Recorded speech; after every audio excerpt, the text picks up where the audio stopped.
Hey, it's Mike Duffy here checking in from Don't Get Hacked, Cybersecurity, and MupoEntertainment.com.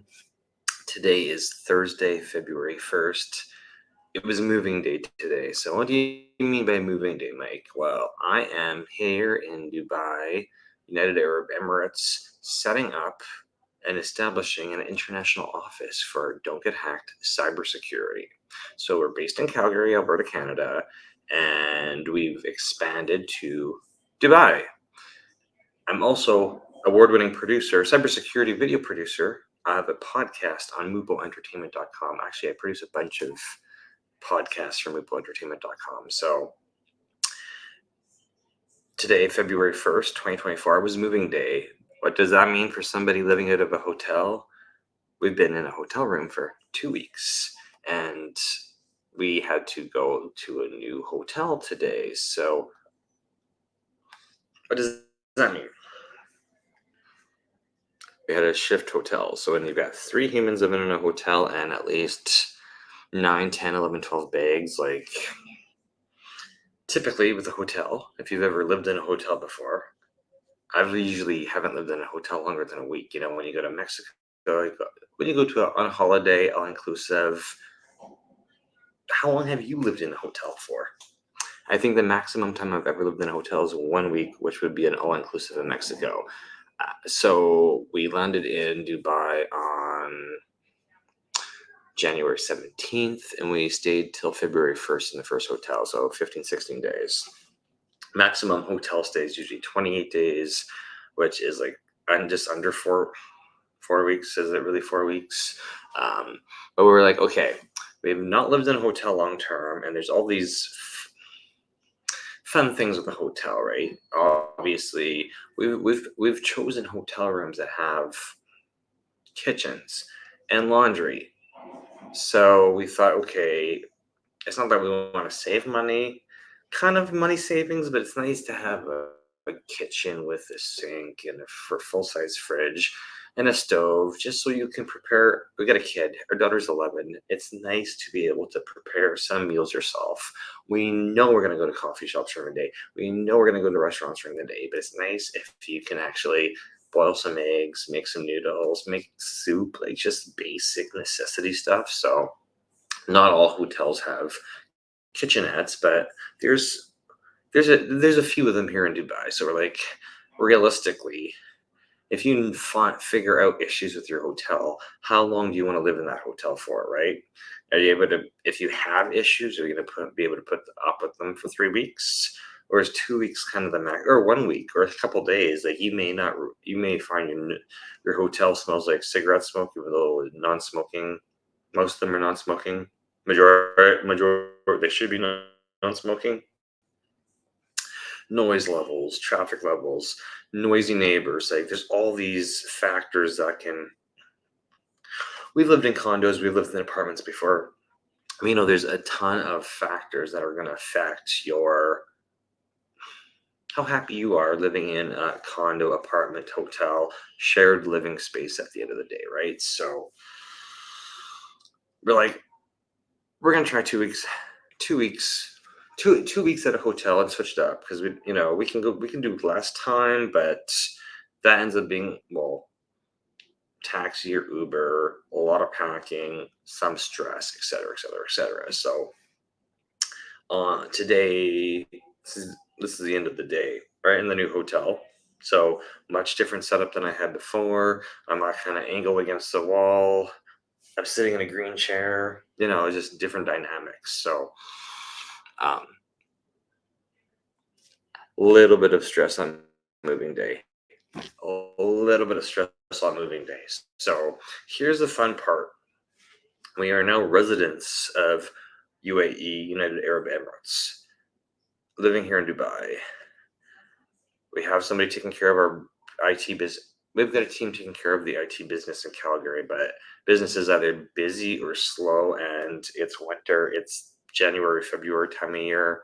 This is usually when people take vacation, because if you get a service-based business and you're not busy because it's winter, it's nice to be able to work on future plans while on vacation in a warm climate and not be dealing with minus 20, minus 30, minus 40 weather. Because remember, when we left Calgary, it was minus 40, and we landed here in Dubai plus 25. But of course, so it's just nice to be somewhere warm when you're trying to figure out the rest of your future and planning quarter one, quarter two, Q1, Q2, Q3, Q4 of a new year, which is 2024. Anyway, typically I don't usually rent cars when I'm on vacation, but it's like, okay, we can either, when you move out of a hotel and you move into another hotel, you got to factor out the check out and check in time. So the old hotel checkout was noon. Time here at the new hotel was 2 p.m. So we knew we'd sometimes you could have like a 4-hour gap, check out at 11, check in at 3 or 4 p.m. So that's like 3-4 hour gap. This was a 2-hour gap. So rather than deal with an Uber and deal with, hauling our, this hotel is literally across the street from the last hotel. So we got a, decent deal on this one, roughly the same price as the last two. Prices in Dubai fluctuates. Like any hotel in any city, hotel prices fluctuate. So I don't even think I'm talking about tech today. It's really just the logistics of moving from one hotel to another. When you're in a foreign country, and we got the added variable that we're now actually residents of this country. So we're Canadian residents with Canadian passport, but because we set up a corporation for DontGetHacked Cybersecurity, we're residents of this country. So we gotta have to follow all the residence rules. Hence, I ran into an issue with renting a car. I've rented a car before in the United States. I think really only in the United States. I don't think I've rented one in Mexico or Caribbean or any of the other countries. I haven't rented one in Europe before. Anyway, so rented a car online because I thought, hey, it would be really easy to rent a big SUV, a van or SUV, take our time packing our stuff. And since we have like a 2-hour gap, we could just drive off to the Dubai Mall. My daughter really wanted to go to Kidzania in the Dubai Mall. She's been waiting 2 weeks to go there. And I'm like, well, really the best day to do that is a day I don't have networking events, a day I'm not trying to book speed dating interviews on my podcast. So the best day is Thursday, February 1st, 2024, to go off to Kidzania. It opens at 10. We can really check out of our hotel early, pack up rent a car, drive off to the mall, park at the mall all day, do grocery shopping, and come check into the new hotel. That was the plan. And as a business owner, as an adult, you like to have plans just so you reduce the stress of all the members of your family, just to reduce stress. Because if you kind of have a plan, okay, A, B, C, D, E, F, G is going to happen, and timing's going to be off. You're going to waste 20 minutes, half an hour, 2 hours or something, but that's fine because as long as you get the majority of your day planned out and executed, nobody's going to be crabby, nobody's going to be cranky, people are going to be fed on time, and kids are going to be able to go off to Kidzania. I can work at the mall, I can take photos, we can take social media content, pictures and videos, all that stuff. Well, I'm not allowed to rent a car because since have a visa and I'm a resident, nobody wants to take my driver's license is not usable in this country. If I was still a tourist without a residence visa, then no problem, I'd be able to rent a car. But because I went through the steps of getting a residence visa, I now need a UAE driver's license. Didn't know this, and we weren't informed. We mentioned it to the company who set us up, but we didn't follow up with our request because I'm like, hey, how hard is it to go rent a car? I found a rent a car agency literally 10 minutes away. Hertz Rent a Car. I'll book it online. I'll show up. I showed up. I had a rental from 8 a.m. to 8 p.m. So I showed up. And as soon as I gave him the reservation number and my Canadian driver, I didn't give him my passport. I didn't show him my Emirates ID. I literally gave him my driver's license. He's like, no. you have a visa, work visa. Where's your UAE? And I was like, okay, so we're in a system here in the UAE where everything's digitized.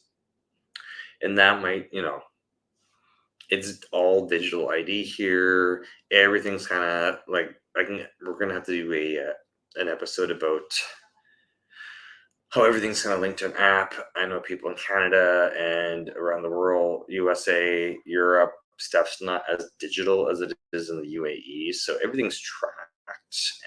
And well, I'm not sure how much stuff is tracked, but like bill payments here are linked to your ID.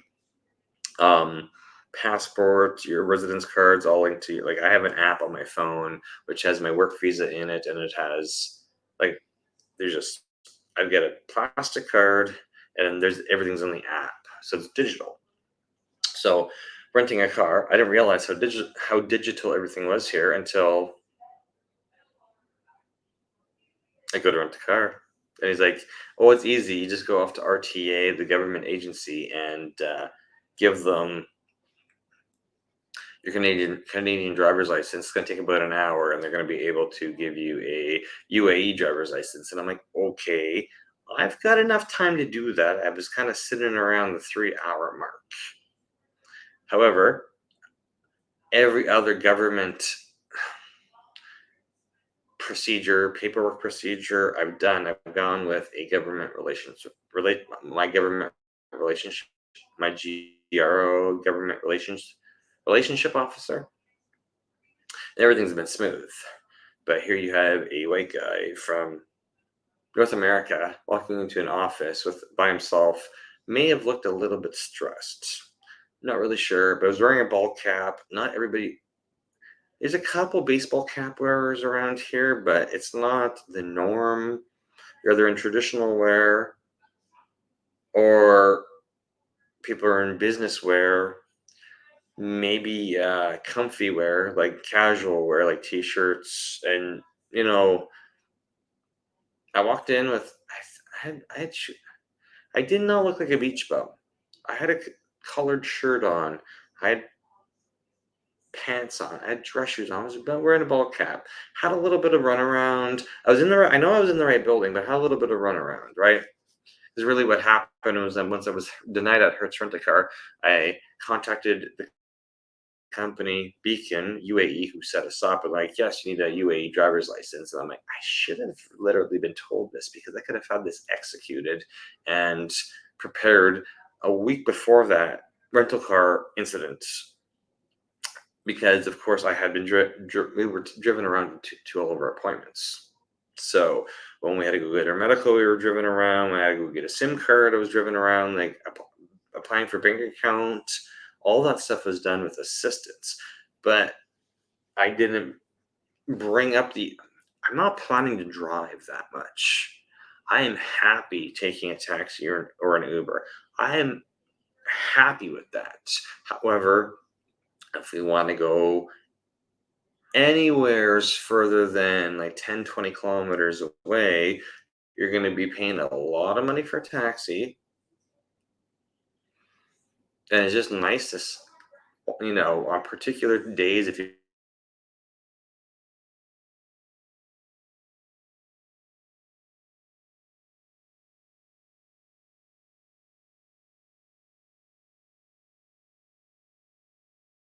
want to drive off into the desert or Abu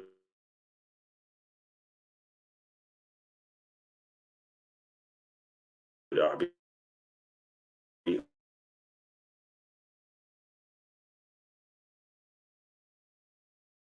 or where. Okay, a little bit of technical issues in Dubai. This hotel's internet is not as good as a hotel with. Sometimes even the tech guy has frustrating technology issues. So I was having issues renting a car. Ran into an issue with the renting the car because I don't have an Emirates driver's license. So whatever. Our driver came to get us, and he from Beacon, They're nice. They sent a driver. He helped us move from old hotel to new hotel. We were able to check in about 12:30, got some stuff prepared, went off to Dubai Mall, spent all afternoon, all evening at Dubai Mall. The fun thing with being self-employed is literally some people don't like it. You gotta be constantly grinding. You're constantly spending. You may not technically work 7 days a week, but you're always working on your business. Sometimes you're working in the business doing your delivery of the services, right? Delivery, and some days you are working on social media, and some days it's email newsletter, and sometimes you're recruiting for more staff. Like there's always moving up. We're small. We want to be big, but in order to be big, we need to have massive action. 10x. I don't know. Oh, 10x hats over here. Of course, I've always had it here. So, in order to build a business, massive action. Always got to do 10x. So, whatever amount of action you think you need to do, you need to tenfold it in order to get traction. No matter what business books you read, business coaches you hire to help you through your business, number one thing that stays consistent in a business is if you're really small, in order to get big, you need to think big, and you need to think much bigger than your current sphere. Like your ideas right now, your goals, times them by 10 and assume you're going to get a tenth of that. So if you have big, massive goals and you want a tenth of those, you have to exit 100-fold, because not everybody's going to like your messaging. And some people like your messaging are going to be poor and can't afford anything. And deals you think are going to work are going to die last minute, and you're going to be like, okay, I can't get emotionally attached to everybody who says it's too expensive, timing's not right, oh, I had to spend money over here, we have to cancel this project. Like, shit's going to happen. Stuff's going to happen that you have no control over, but you need to control the things that you can't control if you can control them, and the other stuff you're just going to have to like drive through. So with the rent a car, that didn't work. I even had an Uber take me to the government agency, and I spent a while there, and I'm like, okay, my available time went from 2.5, 3 hours, and it was shrinking, and I'm like, I gotta get back to the hotel, eat some more food, have some more coffee, make sure the girls are ready to go, and figure out my plan to get from the old hotel to the new hotel. Then our driver contacted us and said he could do it, which saved me some Uber money, but I'm going to end up spending that money somewhere else during the day, right? So whatever. Having friends helps. Communicating with people also helps. So I could have had clearer communication, but I didn't think I was going to need clearer communication because I've never been denied renting a car.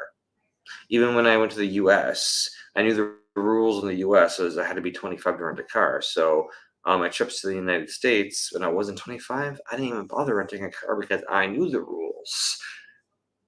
But I was just in the US in October and I was able to rent a car. No problem, because I'm over 25 and I know the rules, but that's the United States, and I would have been on a tourist visa. Here I came on a tourist visa, now have a residence visa that has new rules. So I just didn't know the new rules, but that's okay because I'm going to go on Monday and get a driver's license. So when I do require a driver's license, it's not a problem because I'll be able to take a rent a car and move us around, because we don't know if we're going to stay at this hotel past February 15th. We're not really sure of our travel plans back to Canada yet. Still trying to build a business here. Don't quite have any clients yet. Want to throw some events. Probably going to push it back. Haven't changed flights. Haven't rebooked a new hotel. Haven't figured that stuff out. Probably Monday or Tuesday I'll have that stuff figured out. But today's February 1st. Don't have that stuff figured out yet. Been looking, don't have it figured out yet. So always on the move, always planning out things, looking at available funds, looking at potential incoming funds, and trying to figure out how to best spend the money that we have in the bank account and cause ourselves a little stress. So at the end of the day, we were at the Kidzania till 9:30. The girls were at Kidzania having a lot of fun. We checked out there, checked out of there. We did get a tip about this app that gives you coupons. So we've been using these coupons all through Dubai. It's called the Entertainer app, and it works amazing. We've saved like $150 US between admissions and foods and coffees and all this fun stuff. So went and had a beautiful Chinese meal, delicious, and then came back to, the challenge with living in a different country, in a different time zone, is some days you're not going to be really motivated because you're going to be tired, moody, possibly hungover if you're into alcohol. There's just all these factors, right? You try not to have that being in a different country affect you too much, but some days you don't do a lot of activity and you get tons of energy the other day, and other days you're out all day long and you don't think your energy is zapped until you hit the hay, go to bed, and you're like, I just slept 10, 11 hours and now it's, I went to bed at 2, 3 a.m. and now it's noon or whatever time it is, right? So anyway, February 1st is done. Gotta go get some sleep. Friday, February 2nd. At least 2 networking meetings. My goal is 3 meetings in the day. When I'm out doing stuff, I want to block off 2-3 hours in the morning, 2-3 hours in the afternoon, 2 or 3 hours in the evening, and go meet a ton of people, invite them to my podcast, because I want to help business owners. I should have dropped this link below. I don't even know why I didn't put my business speed date. I'm so bad sometimes with informing people what I do. Anyway, podcast on mupoentertainment.com. Business speed dating with magicmike.com. One of my podcasts, what I do is I interview business owners. Business speed dating is right there in the title because I want to learn more about you, make a new friend, and ask you if you need ask you about your business so we can showcase your business on mupoentertainment.com and all of our social medias and all of your social medias. I want you to have video content that you can show customers, or potential new customers can discover you because you actually have some YouTube content, right? If somebody searches for you, I want to make sure your name and business shows up on YouTube, because there's too many businesses that they don't really have good brand discovery, because when people look you up, if you don't have really good SEO, you're not going to show up in Google search.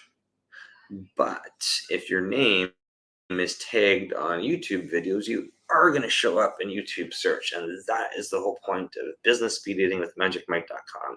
I'm going to work on my interview skills, work on my podcasting skills, work on my video recording skills, work on my microphone audio recording skills, while asking you questions about your business, what you love about your business, how long you've been in business, and who you're looking for.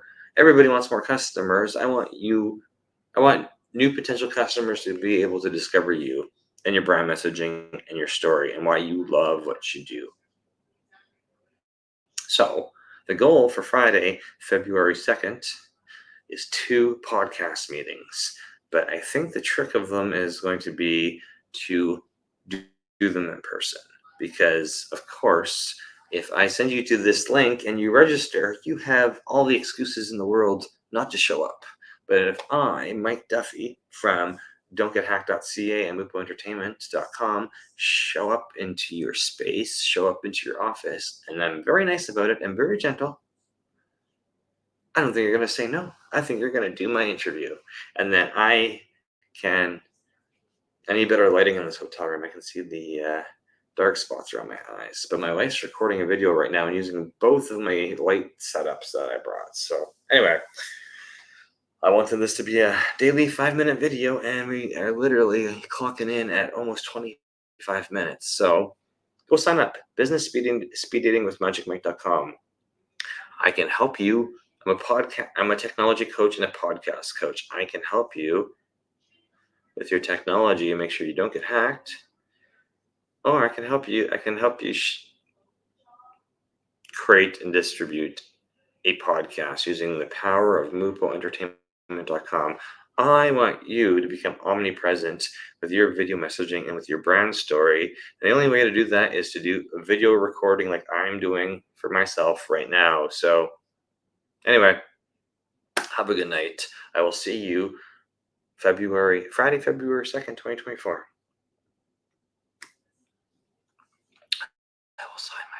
I will check myself out now. I'll talk to you later. I'll put up my phone number just in case you have any questions.